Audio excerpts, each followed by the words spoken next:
Hello friends, तो कैसे हो आप। आई होप कि आप अच्छे होंगे। स्वागत करता हूं मैं एक और नए ब्लॉग में। आज जो मैं लेके आया हूं वो ब्लॉग है मेरा टेक्नोलॉजी से ही रिलेटेड।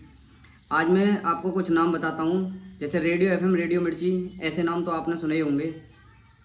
तो आपको मैं बताता हूं रेडियो के बारे में। रेडियो एकमात्र ऐसा संसाधन था जो कि टीवी से पहले बस एक ही ऐसा सोर्स है जो हमारे कम्युनिकेशन के लिए बहुत ज़्यादा महत्व रखता था, जिसका यूज़ लोग आज भी करते हैं और इसका बहुत ज़्यादा एंटरटेनमेंट के लिए और न्यूज़ के लिए आज भी इसका फ़ायदा उठाते हैं, क्योंकि ये न्यूज़ के साथ साथ कम्युनिकेशन तथा एंटरटेनमेंट भी करवाता है।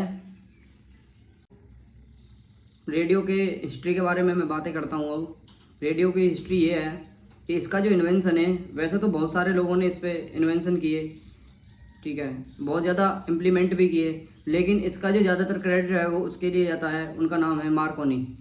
मार्कोनी ने ही इलेक्ट्रॉनिक मैग्नेट वेव्स को अच्छी तरह से समझा, एनालाइज किया, तब उसके ऊपर काम किया, तब हमें वो एक टीवी दे पाए। इसलिए इसका क्रेडिट सीधे मार्कोनी को ही जाता है।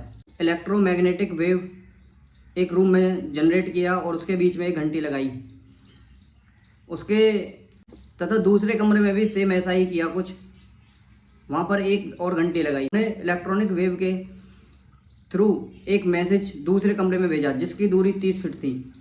यह एक्सपेरिमेंट उनका सफल हुआ और वो खुशी से झूम उठे, लेकिन उनको इसके बाद भी सेटिस्फैक्शन नहीं मिला। उन्होंने इसके लिए एक बड़ा और एक्सपेरिमेंट करने का सोचा। उन्होंने दो पहाड़ियों के बीच में अपना एक भाई खड़ा किया और दूसरी तरफ वो थे। उन्होंने इलेक्ट्रॉनिक मैग्नेट वेव के थ्रू एक सिग्नल एक पहाड़ी से दूसरी पहाड़ी की तरफ भेजा। वहाँ पर उनका मैग्नेटिक वेव के थ्रू मैसेज पहुँचा और वो एक्सपेरिमेंट में सफल हुए। उन्होंने ऐसे ही बहुत दूरी बढ़ाकर कई एक्सपेरिमेंट किए, जिससे उनके सारे एक्सपेरिमेंट सफल हुए। तो भारत का पहला रेडियो 1924 में आया, जो कि कुछ ही दिनों उसका प्रसारण चला। 1926 में उस प्रसारण को बंद कर दिया गया, क्योंकि इंडिया में इकोनॉमिक क्राइसिस की वजह से उसको ज़्यादा दिन नहीं चला पाए। यह ब्रॉडकास्ट मद्रास में हुआ था। इसके बाद का जो ब्रॉडकास्ट था वो मुंबई में हुआ, एक बीबीसी कंपनी ने किया। उसको उन्होंने 1927 में लॉन्च किया। यह प्रसारण खूब अच्छा चला।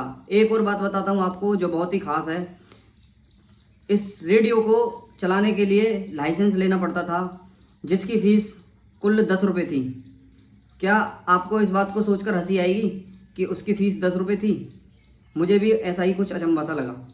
ऐसे ही रेडियो हमारी लाइफ स्टाइल में आया और सबने इसका पूरा फ़ायदा भी उठाया। खूब एंटरटेनमेंट के लिए और न्यूज़ के लिए इसका खूब फ़ायदा भी उठाया।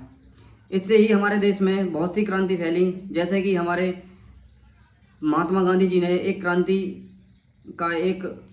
महात्मा गांधी ने भी इसी से एक आंदोलन चलाया था, जिसको उन्होंने टीवी ब्रॉडकास्ट में बोला था, भारत छोड़ो आंदोलन। ठीक है भाइयों, ऐसे ही न्यूज़ को देखने के लिए हमारे चैनल को सब्सक्राइब करें, लाइक करें और कमेंट ज़रूर करें।